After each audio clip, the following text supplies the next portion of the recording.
Today, I want to talk about the perfectionism loop and how to break the perfectionism loop and set yourself free from it, right? So, what is perfectionism, right?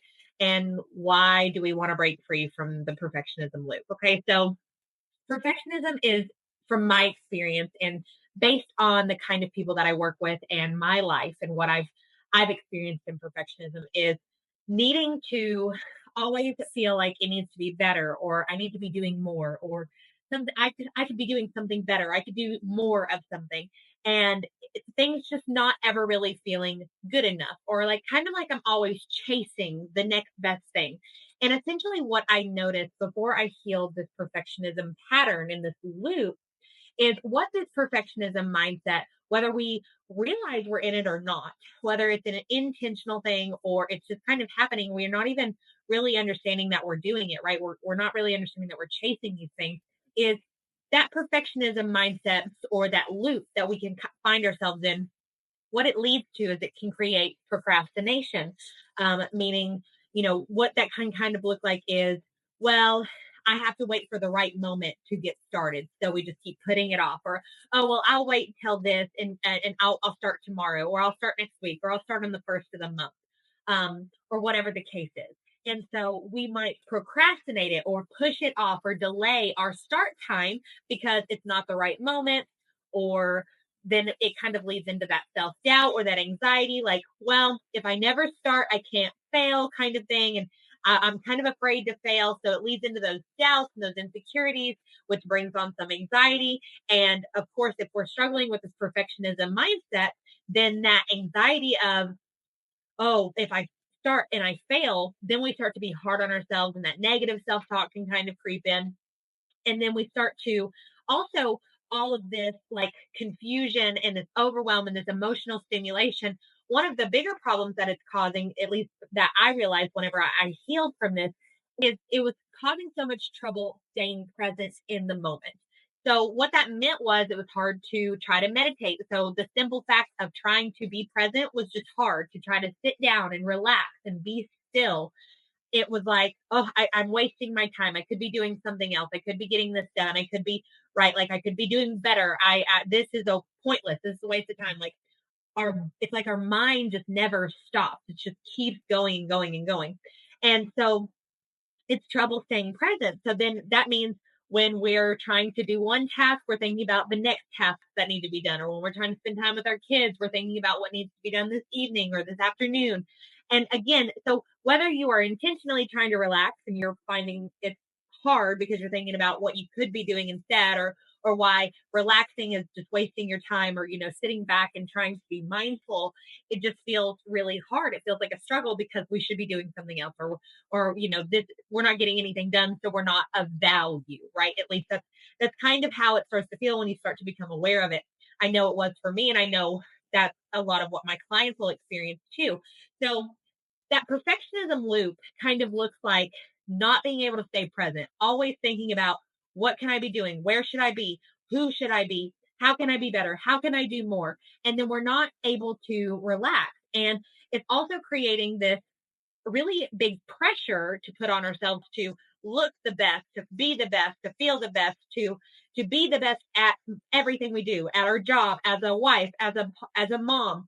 And when we don't meet those expectations, that negative self-talk, that self-doubt, the anxiety, we start beating ourselves up. We start putting even more pressure and more expectations onto ourselves starts to come in. And then we start procrastinating things because it's like, oh, well, I can't fail if I don't start. And it's like, we don't really understand it, but we're like afraid to start doing certain things because we're afraid it's not going to be good enough, or we're going to get it wrong, or we're going to make a mistake, or we're going to make somebody unhappy, right? And so if you're relating to this, then this training today is for you. So essentially the process that I would guide my clients through, because like I said, this is kind of the main type of person that I would work with, just because these are some of the main things that I had to heal from. So a lot of my clients come to me and they're like, yeah, Heather, this is it, right? So this is kind of the process that I would bring my clients through if they were struggling with perfectionism or being in that perfectionism loop where they're just being too hard on themselves. And it's just the cycle of this never ending, like really getting anything done or being able to stay present and enjoy anything either. So the first thing is we've got to figure out what are the thoughts? What are the stories that we're telling ourselves, right? So this is probably going to look something like my blank, my business, my parenting, my body needs to be better before I can start, or needs to be better before whatever, before I'm happy again, before I can relax, before this, right? So we'll tell ourselves these stories of they're kind of like, this needs to be better. I have to do this. This has to be done first. I This will make me happy. This will make my life better. Or I can't do this. I struggle with this. These things are hard for me. I want these things to improve. These things aren't good enough, right? If this was better, I'd be better, right? So these are kind of some examples of what stories might be creating that perfectionism loop. Okay. So once we start to identify these stories or these thoughts about ourselves or our lives that we are experiencing, we have to kind of break them down. So the first thing that I do that's really helpful is we've got to cast doubt on these thoughts. Okay. We've got to start asking ourselves, why is this not true? And we have to start looking for some evidence as to why this is not true.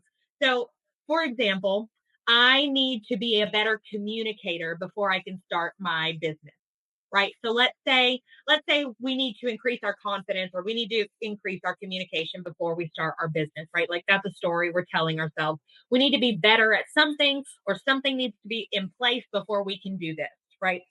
So we have to cast some doubt, right? So the first example of why, like, what is the evidence that that's not true, right? The first thing that comes to my mind, and of course I've been doing this for several years, so I'm really good at casting the doubt on these stories, and finding that evidence. So it could take you some time. So if it doesn't come to you immediately, it doesn't mean you're not doing it right. Don't let the perfectionism get to you. Give yourself some time and patience to receive the answer. Okay. So my communication or my confidence needs to be better before I can start my business, right? So why is that not true?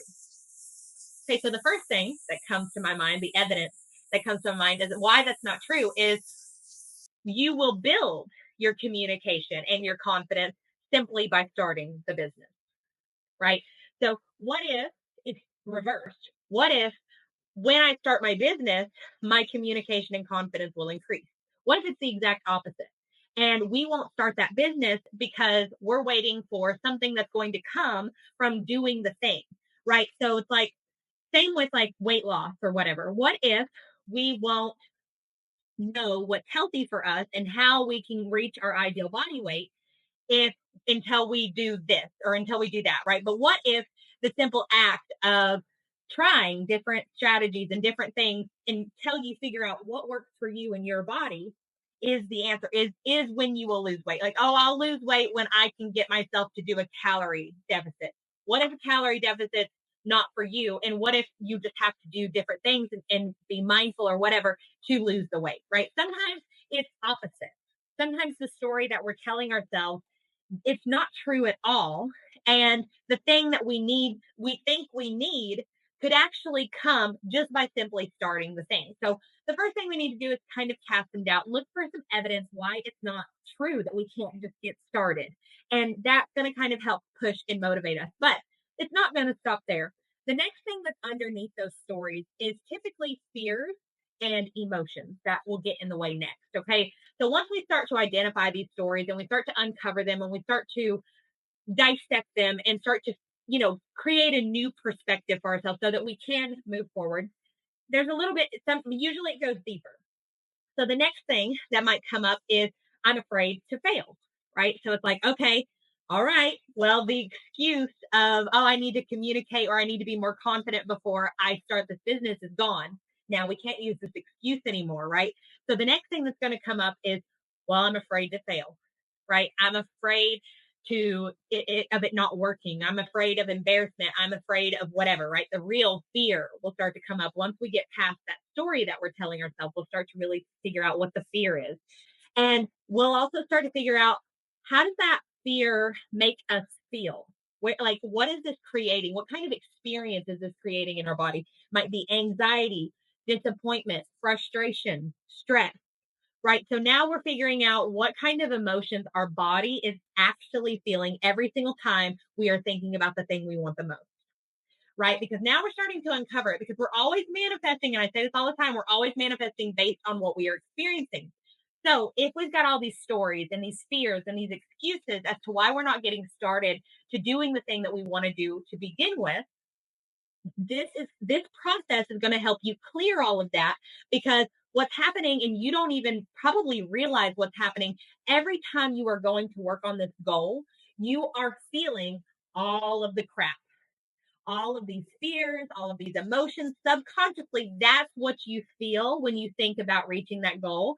And so instead, you're manifesting more of the things that are going to create those negative experiences or those anxious and stressful things or those delays and those blocks and the reasons why it won't work right now and the excuses and the pop-ups and the challenges and everything that's coming up that's preventing you from getting there. It's because subconsciously we are afraid and we are not in emotional alignment with the miracles or the blessings or the good things that would come from reaching those goals. We're not when we think about the goal, we're not thinking about the good things. We're thinking about what we're afraid of, whether we're conscious of it or not. So this process is extremely important if we're feeling blocked in reaching our goals or manifesting what we want to manifest into our reality, because we have to really go through this process and clear all of this out and figure out what is going on. What does our subconscious feel? What do our thoughts feel? What do our emotions feel? What are we afraid of? And we have to go in and we have to reconnect with these things. The way to the other side, the way to the finish line, the way to reaching that goal is through the things that we are avoiding. Okay. And the things that we are avoiding are underneath our excuses, are underneath those stories that we're telling ourselves. So that's why it's so important. We've got to start bringing awareness and identifying those excuses, those stories. Underneath that is your fears and your emotions that are the real reason that are standing in the way.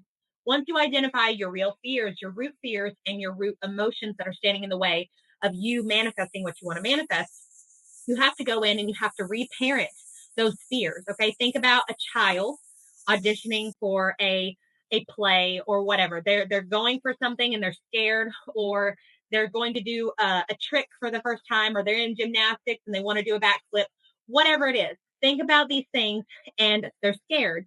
As a parent or as a sibling or as a aunt or whatever, what would you do for them as a friend? What kind of advice would you do? How would you treat them? You know, would you nurture them into believing in themselves and letting them know, reassuring them that they're safe, right? Most likely that's what you would do for them. You can do the same thing for your fears. Your fears are just as relevant as anybody else that's doing something that you might give advice to, saying, you can do this. This is why you are going to be safe because of this. You can do that for yourself. And then those emotions, let them accept them. We have to accept these emotions. We have to express and move through them so that we can clear them. Because right now, we're telling ourselves, we're letting ourselves believe these fears, and we're ignoring these emotions. And that's not doing anything but suppressing it into the body. And it's creating a pattern of every time we think about this goal, those emotions are going to be triggered. And so now that's why we've created these excuses or these stories that tell us we can't. And every time we almost get past that story, something seems to happen. Something seems to come up. Something seems to delay us. And it's because under the root of what's standing in the way are these fears and these emotions that need to be reparented. They need to be expressed. So it all comes down to, you're not having a discipline or a consistency problem. Perfectionism is not coming from a poor discipline, self-discipline, or poor consistency problem. From my experience, it's coming from external conditioning and unresolved trauma.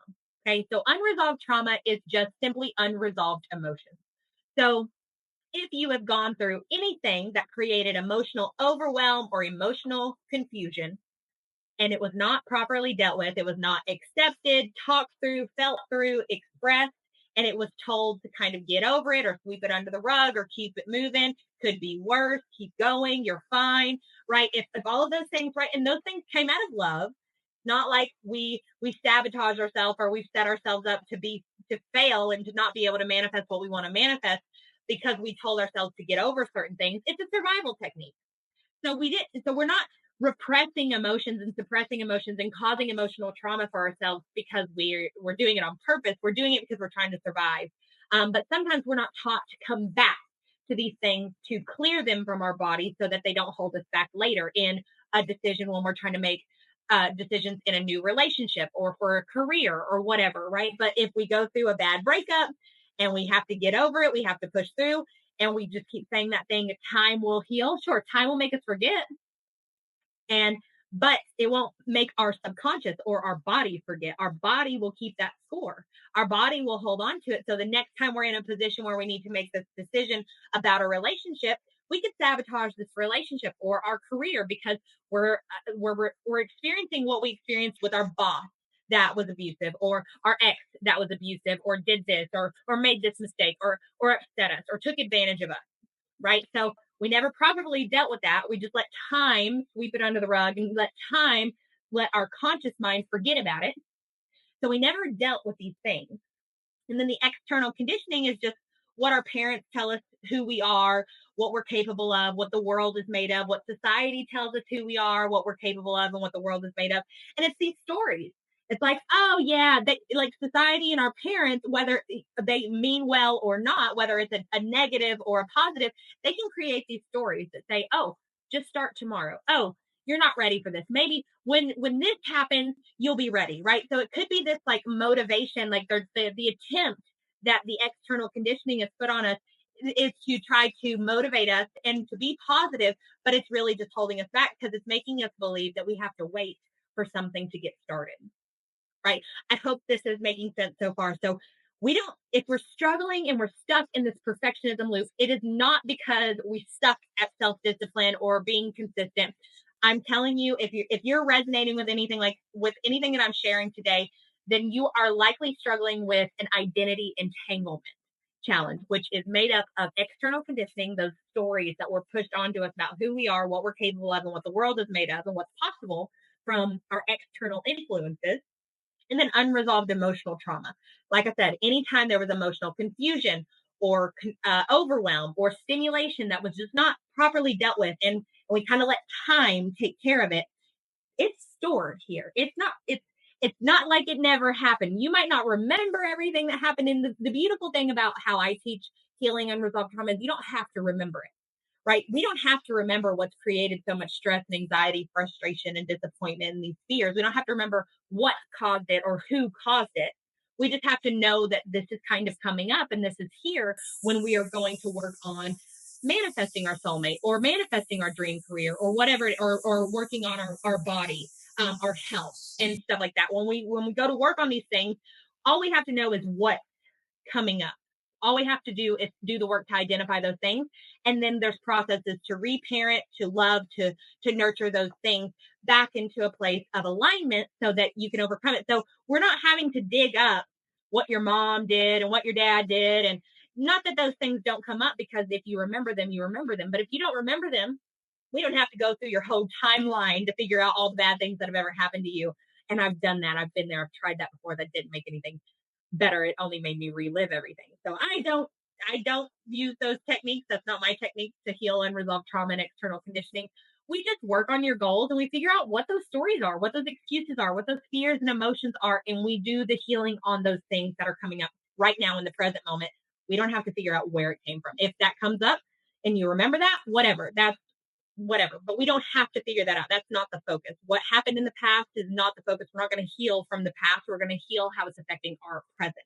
Okay. So I hope this is making sense. I hope this has been helpful so far. And that's another reason why I created, or I offer these free 15-minute manifesting clarity readings. So we'll talk about your goals together first, and then we'll talk about what's holding you back. How can you overcome this? How can you align to your desires? And where do you need to start? So we'll start asking some questions to figure out what your goals are, what's in the way, what is this? What's the block? What's going on? What do you need to focus on? And then I'll give you some resources to make sure that you do that and you're successful in moving forward. So if you would like that 15-minute call, click the link and book your free 15-minute manifesting clarity reading if you haven't already, because there's a lot of people have been getting done It's been spot on. They're loving it. We connect to your higher self, and it's really just getting to the root of those things and getting you a clear idea of where you need to start. So if you resonated with what I said today and you want to book that free reading, like I said, click the link above or below this video, wherever you see it. And I'll be looking forward to connecting with you on the call. So please only book this call if you're actively looking for support, if you're actually working on something and you feel really stuck and you resonated with this, because you're going to get the most out of it, right? So I prefer if you just book this call when you're actively looking for specific support in this journey. You're gonna get the most out of the call, and the call is going to be the best it can be if you are actually in seeking support. Okay. So, with all that being said, I really hope you guys enjoyed today's training, and I hope it was useful whatever. I hope you guys really enjoyed it. And with all of that being said, that's all I've got for you guys today. So book your call if you haven't yet and you want to. And I'll see you guys next week, and I'll answer any questions you guys might have in the comments below. So, thank you guys for joining me. I'll see you guys next week.